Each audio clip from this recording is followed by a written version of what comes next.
저희들이 오늘 창세기 26장 말씀을 읽었는데요. 이 창세기라고 하는 하나님의 말씀은 모세가 기록한 하나님의 말씀 책이죠. 모세는 아브라함이나 이삭이나 이런 분들보다 굉장히 후대의 사람이기 때문에 아마도 이렇게 전승으로 내려오는 여러 가지 자료들, 이야기들을 토대로 또 하나님께서 감동을 주시는 그런 은혜를 통해서 창세기를 이렇게 기록한 것으로 이렇게 알고 있습니다. 그래서 창세기 1장에서 11장은 원역사라고 해가지고요, 인류가 어떻게 시작이 됐는지, 그리고 이스라엘의 족장들이 나오기 전에 인간의 역사가 어떻게 했는지를 간단하게 이렇게 소개를 하고 있죠. 노아의 이야기도 나오고 바벨탑 이야기도 이렇게 나오고 있습니다. 그리고 이제 저희들에게 굉장히 익숙한 스토리인 이야기인 12장에서 50장 족장들에 대한 얘기가 이렇게 나오고 있죠. 재미있는 이야기고 친숙한 이야기고 우리에게 익숙한 그런 이야기입니다. 아브라함에 대한 이야기가 나오고요, 또 이삭과 야곱, 또 요셉이 나옵니다. 오늘 그 중에서 족장 중에 이삭을 좀 살펴보려고 하는데요. 이삭은 특별히 별명이 붙였는데 순종의 아들이다 이렇게 되어 있습니다. 이삭이 출생하게 되는 그런 배경을 하나님 말씀 성경을 통해서 좀 살펴보면 다음과 같습니다. 어느 날 야훼 하나님께서 아브라함이 사는 곳을 이렇게 지나가게 되었습니다. 그리고 여호와라 이렇게 나오고 있는데요, 뒤에는 이제 세 사람의 천사가 이렇게 아브라함을 찾아왔다 이렇게 되어 있죠. 그래서 세 사람의 천사가 지나가는데 아브라함이 지나가게 그냥 두는 것이 아니고 환대를 하죠. 이렇게 따뜻하게 마음을 열어서 지나가는 나그네를 환대를 합니다. 엉긴 젖과 우유와 또 하인을 동원해서 송아지를 요리해서 이렇게 마음을 기울여서 대접을 하죠. 이 환대를 받은 세 천사가 아브라함에게 이야기를 하는 거예요. 아브라함이 가지고 있는 가장 고민스러운 그런 부분을 이제 짚어서 이야기를 하는데 뭐라고 하냐면, 그가 이르시되 내년 이맘때 내가 반드시 내게로 돌아오리니 내 아내 사라에게 아들이 있으리라. 아브라함이 나이가 많은데 아들이 없거든요. 고대 시대에 후대를 이어나갈 아들이 없다고 하는 것은 가문의 수치가 되는 거죠. 그래서 아브라함의 고민을 이제 풀어주시겠다 이런 이야기를 해요. 그래서 이런 약속을 천사가 하니까 아브라함과 사라는 믿지를 못하죠. 그래서 사라는 비웃음에 가까운 그런 반응을 보이는데요, 사람들이 이런 것입니다. 신앙을 가지고 있고 하나님을 믿고 있고 권능의 세계를 믿고 있으면서도 하나님의 능력의 역사를 우리가 신뢰하지 못하는 그런 믿음의 한계들이 있는 거죠. 아브라함과 사라도 이제 그런 모습을 보였고요. 그러나 하나님께서 약속하신 것을 이제 지키시고 이루어 주시는데, 창세기 21장 5절에 보니까 아브라함이 그의 아들 이삭이 그에게 태어날 때 100세가 되었더라. 인간이 모든 것을 포기하고 있을 때 하나님께서 아브라함이 약속하신 것을 기억하시고 아브라함에게 축복해 주시는 그런 장면을 우리가 볼 수 있습니다. 그래서 노년에 얻은 아들을 보고 사라가 이제 웃으면서 우리 가족에게 큰 기쁨을 주었다 이렇게 해서 이삭이라고 하는 이름을 지었다 이렇게 되어 있는 거죠. 그런데 이와 같이 귀하게 100세에 얻은 그 이삭을 어느 날 하나님께서 나에게 좀 번제로 드리라 이런 청천벽력과 같은 이야기를 하십니다. 창세기 22장 2절에 보니까 여호와께서 이르시되 내 아들 내 사랑하는 독자 이삭을 데리고 모리아 땅으로 가서 내가 내게 일러준 한 산 거기서 그를 번제로 드리라. 눈에 넣어도 아깝지 않은, 아프지 않은 그런 아들을 하나님께서 번제로 요구를 하시는 거예요. 저희들이 생각해도 납득이 안 되고 이해할 수 없는 엄청난 하나님의 그런 잔인할 정도로 엄혹한 그런 명령이신 거죠. 그런데 하나님의 말씀 성경은 이와 같은 순종하기 어려운 그런 하나님의 말씀을 아브라함이 순종했다 이렇게 우리들에게 전해주고 있는 것. 하나님 말씀이 우리들에게 그렇게 증언을 해주고 있어요. 그래서 아들과 번제에 사용할 뗄나무를 가지고 이제 모리아 산으로 걸어가는 그런 장면을 창세기 22장에서 볼 수 있는데요. 거기서 다음과 같은 장면을 말씀이 우리들에게 이야기를 해주고 있습니다. 하나님이 그에게 일러주신 곳의 이름지라 이 아브라함이 그곳에 제단을 쌓고 나무를 버려놓고 그의 아들 이삭을 결박하여 제단 나무 위에 놓고 끝까지 순종하는 아브라함의 모습을 볼 수 있는 거죠.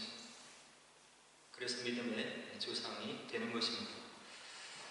이때 당시에 이삭의 나이가 젊은 나이였기 때문에 충분히 아버지 아브라함을 상대해서 힘으로 아브라함을 제어할 수도 있었겠는데 오늘 본문에 나오는 이삭의 모습을 보니까 아브라함이 그를 결박해서 번제로 드리기 위해서 나무에 올려놓을 때까지 끝까지 순종하는 이삭의 모습을 이제 볼 수 있는 거죠. 그래서 이제 이 이삭을 정말로 번제로 드리려고 하는 그런 아브라함을 하나님께서 확인하시고 창세기 22장 12절에 보니까 하나님이 등장을 하셔서 아브라함에게 이런 말씀을 들려주시는데요. 사자가 이르시되 그 아이에게 내 손을 대지 말라. 그에게 아무 일도 하지 말라. 내가 내 아들 독자, 내 독자까지도 내게 아끼지 아니하였으니 내가 이제야 내가 하나님을 경외하는 줄을 아노라. 이게 아브라함의 믿음인 거예요. 하나님의 말씀이 아브라함의 믿음을 우리들에게 이와 같이 생생하게 전해주고 있는 거죠. 믿음이 없는 사람들은 이런 이야기를 신화적인 이야기라고 치부를 하고 있는 거예요. 그러나 하나님을 믿고 하나님을 만난 경험이 있고 성령의 역사를 체험한 저희들은 이것이 신화적인 말씀이 아니고 아브라함에게 실제로 일어났던 일이고 하나님께서 그의 믿음을 체크하고 아브라함을 인정하신 그런 하나님의 호흡이 묻어있는 하나님의 말씀임을 우리가 믿고 있는 거죠. 그 믿음 따라 우리들도 아브라함의 하나님을 우리 믿음 생활 속에서 만나고 체험하는 은혜가 있음을 우리들이 경험하고 있는 것입니다. 그래서 이와 같은 굉장히 귀중한 출생의 배경을 갖고 있는 이삭이 이제 오늘 본문에서 또 다음과 같은 하나님을 만나는 그런 장면이 있습니다. 아브라함 때 한 번 큰 흉년이 들었는데 지금 이삭의 때 또 한 번 큰 흉년이 들었다고 오늘 본문 말씀 1절은 이야기를 해주고 있어요. 근데 흉년을 맞이해서 이삭이 내려가는 곳이 있는데 그 땅 이름이 그랄 땅이라고 하는 그런 곳이었다 이렇게 1절이 이야기를 하죠. 근데 이 이삭이 그랄 땅으로 내려가게 된 데는 여호와 하나님께서 지시한 그런 내용이 있는 거예요. 2절에 보니까 여호와께서 이삭에게 나타나서 말씀을 해주시는데 뭐라고 하시냐면 내가 내게 지시하는 땅에 거주하라. 그랄 땅으로 내려가게 된 것이 이삭이 자의적으로 마음대로 생각해서 내려간 것이 아니고 여호와 하나님의 지시를 따라서 순종해서 내려갔더라 하는 것을 하나님의 말씀이 우리들에게 이야기를 해주고 있는 거죠. 저희들이 인간의 몸을 입고 살아가기 때문에 시공간에 제한이 있고 그리고 이와 같은 제한적인 인생을 살아가는데요. 성경 말씀은 우리들에게 뭐라고 얘기를 하냐면 하나님께서 우리가 있어야 될 곳, 거처해야 될 곳 그리고 하나님의 경륜과 섭리 가운데 우리가 어디에서 어떤 시간들을 보내야 될 것인지를 그분의 경륜과 섭리 가운데 우리의 삶 속에 들어오셔서 지정해 주신다고 그런 말씀이 우리들에게 있는 거예요. 오늘 이삭에게도 그런 하나님께서 친히 인도하시고 지도하시고 그리고 섭리하시는 그런 인도의 과정이 있었음을 2절 말씀이 우리들에게 이야기를 해주고 있는 거죠. 그래서 오늘 본문 말씀을 보면 이삭이 이제 큰 축복을 받게 되는데 이삭이 큰 축복을 받게 되는 그런 배경에는 이와 같은 여호와 하나님의 인도와 지시에 순종하는 믿음을 가졌던 이삭을 축복하시는 그런 하나님의 모습이 오늘 본문에 나와 있는 겁니다. 그럼 어떻게 이삭이와 같은 순종의 믿음을 가질 수가 있었을까요? 저희들이 이성적으로 생각했을 때 도저히 납득이 되지 않는, 어떻게 보면 불합리한 그런 하나님의 지시와 어떤 그런 섭리에 이삭이와 같은 전적인 순종의 모습을 가지게 되었을까? 이것을 우리가 좀 살펴볼 필요가 있는데요. 거기에는 아버지 아브라함의 위대한 신앙이 있었음을 오늘 본문이 우리들에게 알려주고 있는 겁니다. 순종해 나가는 이삭을 하나님께서 그냥 내버려 두지 않으시고 아브라함을 기억해서 아브라함에게 약속하셨던 것을 기억하시고 그의 아들 이삭을 축복해 주시기로 작정하시고 축복의 손길을 돌리시는 하나님의 모습을 우리가 3절에서 4절 우리가 볼 수 있는데요. 뭐라고 여호와 하나님께서 언급하시냐면 아브라함에게 주셨던 땅과 자손에 대한 축복의 약속을 다시금 이삭에게 언급하시는 하나님의 모습을 우리가 볼 수 있는 거예요. 성경에 보면 하나님께서 야훼 하나님께서 여호와 하나님께서 택하신 이스라엘 백성들에게 나타나셔서 여러 가지 약속을 해주시고 그리고 언약을 해주시는데 그 약속하시고 언약하신 것을 끝까지 지켜나가시는, 하나님의 이름을 걸고 하나님의 명예를 걸고 지켜나가시는 신실하신 하나님의 모습을 우리가 하나님의 말씀을 통해서 많이 접할 수가 있는 거죠. 오늘 이삭에게 나타나셔서 축복을 약속하시는 그런 하나님의 모습 속에서도 이 언약의 하나님, 약속의 하나님, 그리고 약속을 지키시는 신실한 하나님이 우리들에게 분명한 모습으로 등장하는 것을 볼 수 있는 겁니다. 저 여러분들이 인격이 출중해서가 아니라, 우리의 믿음의 결단이 훌륭해서가 아니라, 그리고 우리가 주님을 위해서 무엇을 할 수 있다는 의지와 결단이 강해서가 아니라 저와 여러분들을 사랑하시고 축복하시기로 작정하시고 그리고 우리를 통해서 하나님의 뜻을 이루시기를 원하시는 그 언약의 하나님께서 저희들과 함께 하시기 때문에 우리가 부족한 가운데서도 믿음 생활을 할 수 있음을, 이런 말씀을 통해서 우리가 다시금 확인할 수 있는 거예요. 환경을 통해서 무너져 내리고 관계를 통해서 무너져 내리고 결심이 굳지 못해서 말씀 가운데 살지 못하고 또 하나님의 말씀을 잘 깨닫지 못해서 하나님의 뜻이 무엇인지를 잘 깨닫지 못하는 무지몽매한 저희들을 향해서 끝까지 인내하시고 참으시고 우리를 복주기로 작정하신 신실하신 하나님이 계시기 때문에 오늘 저와 여러분들이 다시금 일어설 수 있고 하나님 앞에 우리가 다시금 믿음의 생활을 할 수 있음을, 이런 말씀을 통해서 우리가 깨닫게 되는 거죠.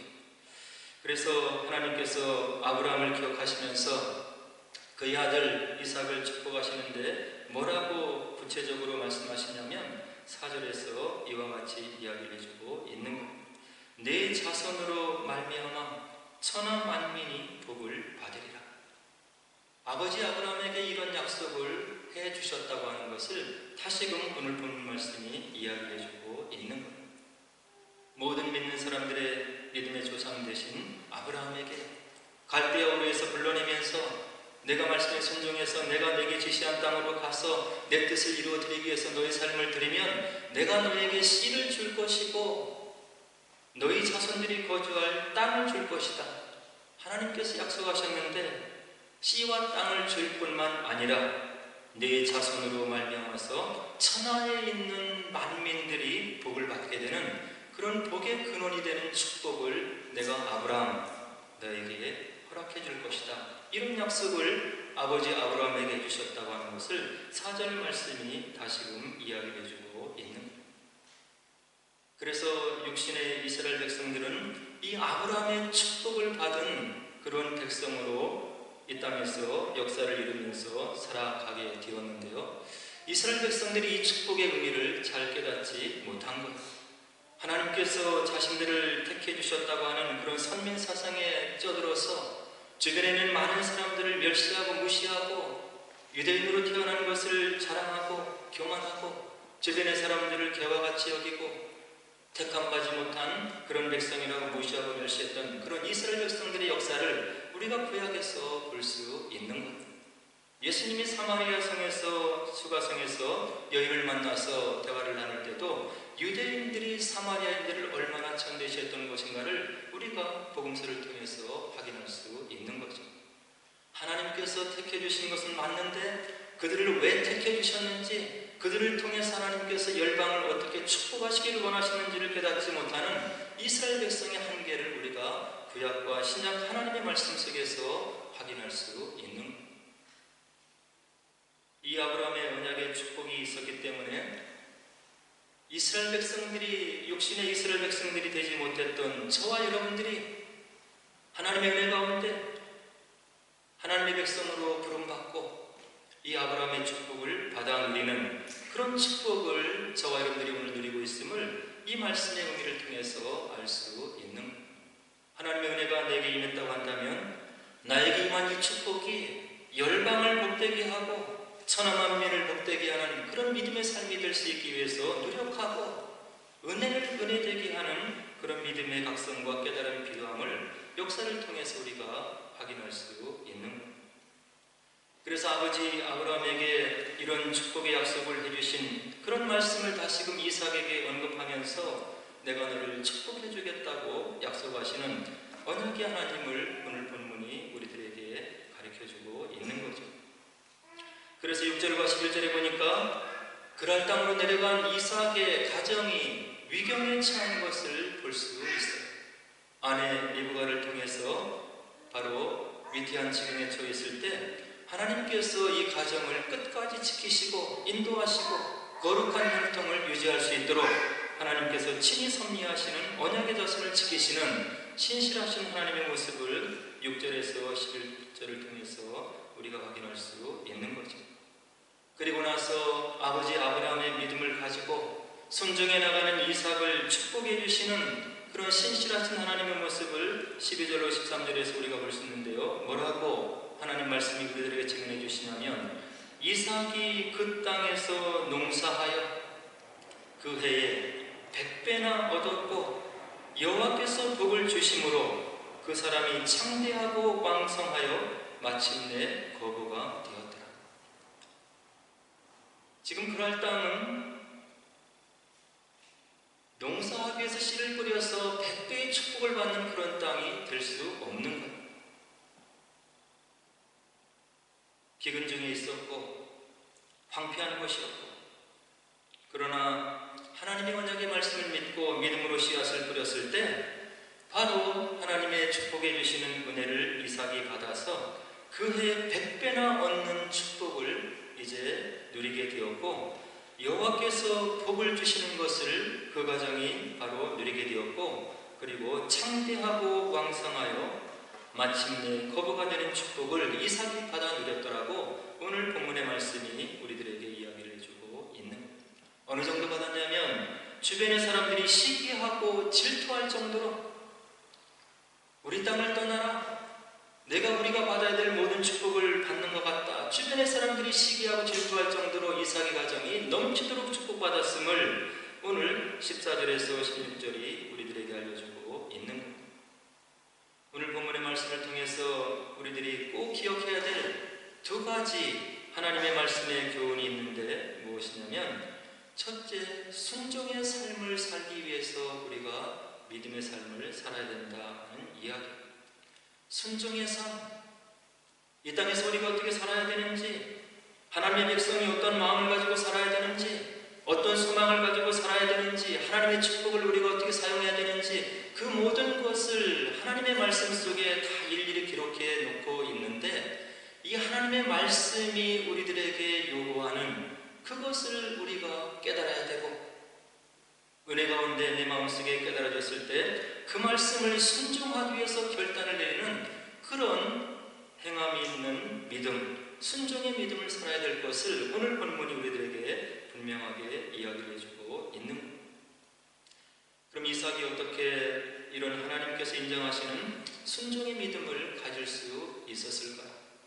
아까도 말씀드렸듯이 아버지의 삶을 통해서 이삭이 이런 믿음을 가질 수 있었다고 하는 이야기. 하나님을 어떻게 믿는지, 교회를 어떻게 사랑하는지, 하나님의 명령을 어떻게 준수해 드리는지, 그것을 자녀들이 모르는 것 같지만 부모님들의 생활을 보면 그의 믿음을 본받으려고 하는 그런 것들이 자연스럽게 자녀들의 마음에 생각에 스며들어가는 것을 오늘 본문을 통해서 우리가 알 수 있는, 하나님을 믿지만 믿지 않는 것 같이, 예수님을 믿지만 예수님을 믿지 않는 사람과 별반 다름이 없는 것 같은 그런 삶을 우리가 산다면 내 자녀들이 믿음의 순종을 본받을 수 없다고 한다는 이야기.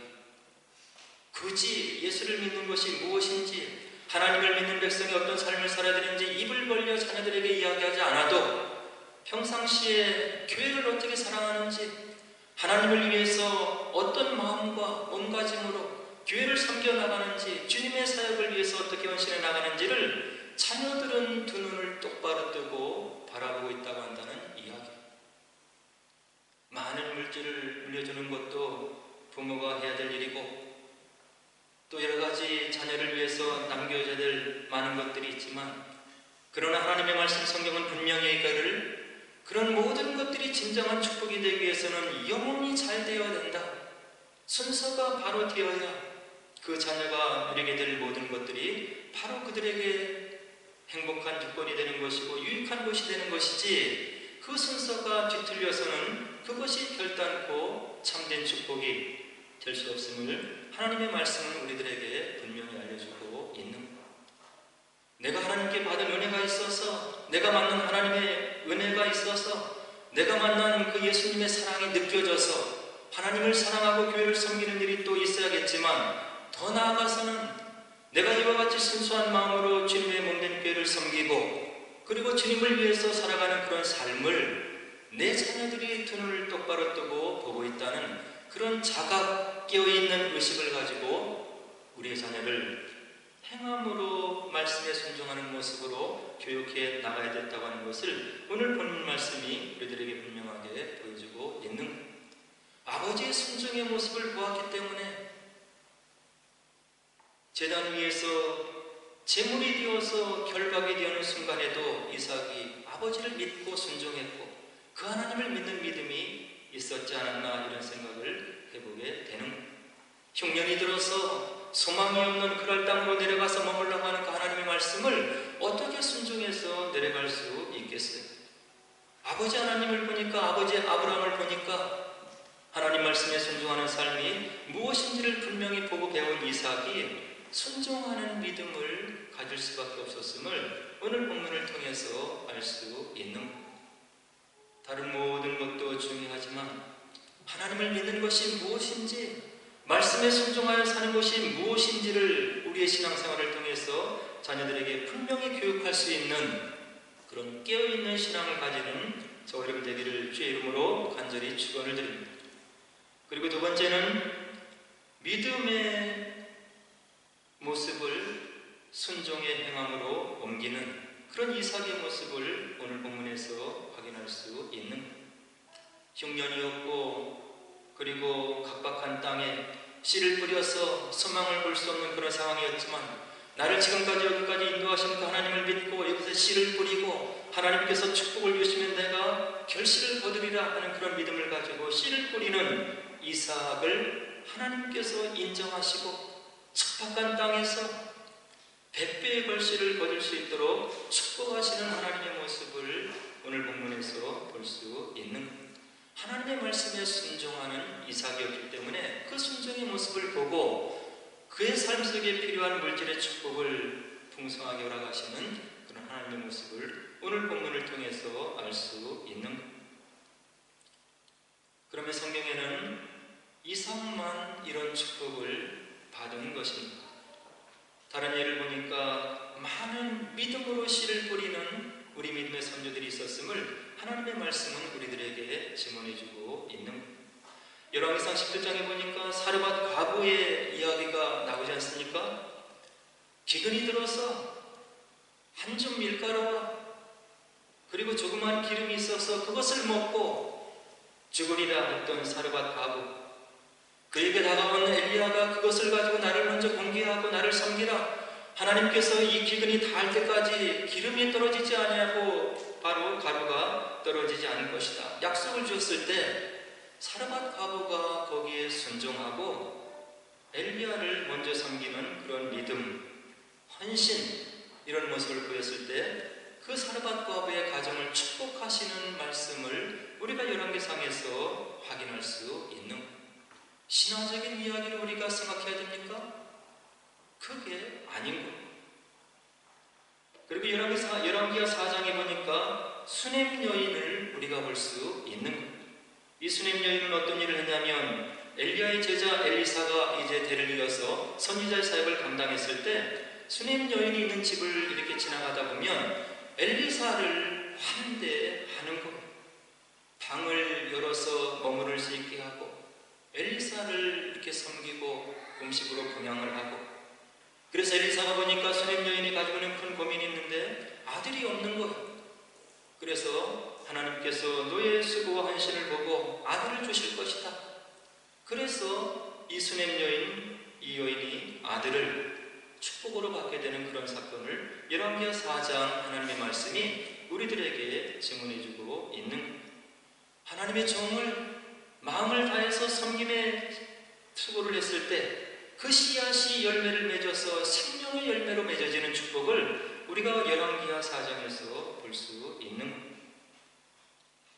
그리고 여러분들이 좋아하시는 솔로몬, 아버지 다윗 성군 다윗의 뒤를 이어서 이스라엘의 세 번째 왕이 되었을 때 맡겨진 수많은 백성들을 다스릴 그런 지혜가 부족하다고 생각해서 하나님 앞에 번제를 드리잖아요.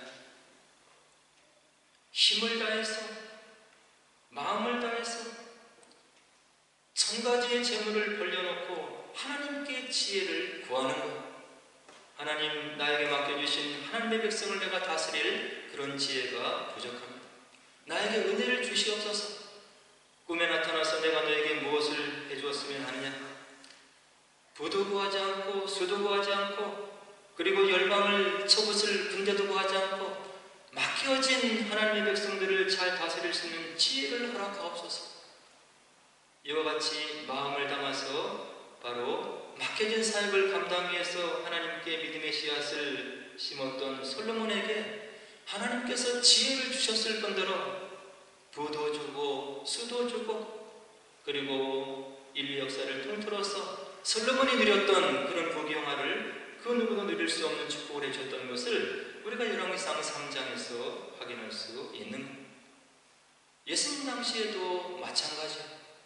들녘에서 많은 사람들이 예수님의 말씀을 듣기 위해서 몰려들었을 때 이제 저녁때가 되어서 그들을 먹여야 되는데 먹일 것이 없는 것. 누가 나타났습니까? 제자들은 계산하고 있죠? 여기 있는 모든 사람들을 먹이기 위해서는 수백 데나리온의 돈이 필요할 것입니다. 계산하고 있을 때 어린아이가 가지고 있었던 물고기 2마리와 보리떡 5개를 내놓았을 때 그것을 축복하시고 하나님께서 거기에 있는 모든 사람들이 먹을 수 있는 축복을 이루어내시고 그리고 12광주리가 넘는 그런 부스러기를 거두시는 하나님의 은혜를 우리가 볼 수 있는 어린아이의 작은 헌신, 믿음의 섬김, 믿음의 씨앗을 우리 주님께서 축복하시고 5,000명이 넘는 사람들을 먹이고도 남는 은혜를 베푸셨던 그런 장면을 우리가 요한복음 6장에서 확인할 수 있는.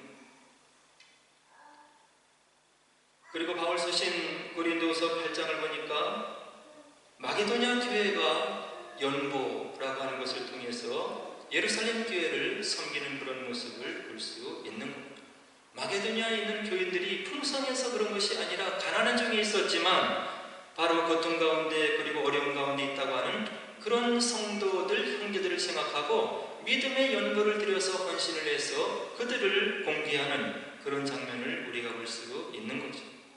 그렇게 헌신해 나가고 그리고 나누고 섬기기 위해서 최선을 다하는 그들에게 위대한 사도 바울을 통해서 더욱 풍성한 은혜가 그들 가운데 임했음을 바로 고린도 후서를 통해서 우리가 확인할 수 있는 겁니다. 오늘 저와 여러분들이, 특별히 학생들이 새로운 이제 학기를 출발하고 있는 겁니다. 여러분들이 어떤 각오로, 어떠한 믿음으로 새 학기 새 출발을 하고 있습니다. 여러분들이 복 복받기를 원하잖아요. 모든 학기를 잘 마치기를 원하고, 그리고 나의 인생을 잘 계획하기를 원하고, 하나님 앞에서 바른 믿음의 삶을, 그리고 풍성한 삶을 살기를 원하는데, 우리가 하나님 앞에 어떠한 마음으로 우리가 심어야 되는지를 오늘 본문의 말씀들이 우리들에게 분명하게 알려주고 있는 것입니다. 하나님 앞에 바른 마음으로 하나님께서 기뻐하시는 것이 무엇인지를 분별할 수 있는 지혜가 있고, 말씀을 읽을 때 깨달아지는 것을 믿음으로 순종해서 심는 그런 학생 청년들이 되었을 때 여러분들의 삶을 붙드시고 인도하시고 축복해 주시는 하나님의 역사가 있음을 오늘 본문의 말씀은 우리들에게 가르쳐주고 있는 겁니다. 하나님의 말씀이 이야기를 해주고 있는 거예요. 신화가 아니고 옛날에 2000년 전에 기록된 그런 죽은 문자에 갇혀있는 그런 말씀이 아니고 지금도 살아계셔서 역사하시는 어제나 오늘이나 내일이나 동일한 시공을 초월한 그 하나님께서 오고 오는 세대를 통해서 믿음의 백성들이 어떻게 살아가야 되는지를 가르쳐주기 위해서 하나님의 호흡이 묻어있는 그런 말씀이 저와 여러분들에게 삶의 법칙과 방법을 말씀해 주시고 이야기해 주시고 있는 겁니다. 하나님이 무엇을 원하시는지, 내가 있는 여건과 환경 속에서 주님을 위해서, 주의 사역을 위해서 무엇을 심을 수 있는지를 마음을 담아서 우리가 해나갈 때 그것을 보시고 축복해 주시고 우리를 복의 근원이 되게 만들어 주시고 하나님께서 우리 인생을 통해서 그분의 역사를 이루어 가시는 그런 하나님의 능력의 역사를 우리가 체험할 수 있음을 오늘 본문 말씀은 우리들에게 이야기를 해주고 있는 겁니다. 바라기는 저와 여러분들이 섬기고 예비하고 경배하는 이 하나님이 죽으신 하나님이 아니고 인간에게 있는 시간에 갇혀있는 그런 하나님이 아니고 시공을 초월해서 오늘도 살아계시고 저와 여러분들의 마음이 무엇인지를 보기를 원하시는 그 하나님임을 분명히 믿으시고 마음을 담아서 살아계신 하나님 앞에 저와 여러분들이 해야 될 것을 믿음으로 심어 나가시는 저와 여러분들 되시기를 주의 이름으로 간절히 축원을 드립니다. 그래서 하나님의 말씀과 같이 우리의 영혼이 잘된 것 같이 범사가 잘되고 강건한 축복을 받으셔서 주님을 섬기고 믿고 예비하는 그런 삶의 의미가 무엇인지를 삶 속에서 체험하시고 죽어서 가는 천국이 아니고 지금도 능력이 하나님으로 역사하시는 그 하나님을 만나시고 동행하시는 기쁨이 차고 넘치셔서 주님을 더욱더 뜨겁게 사랑하고 경배하는 저 여러분 되기를 주의 이름으로 간절히 축원을 드립니다. 함께 기도하도록 하겠습니다.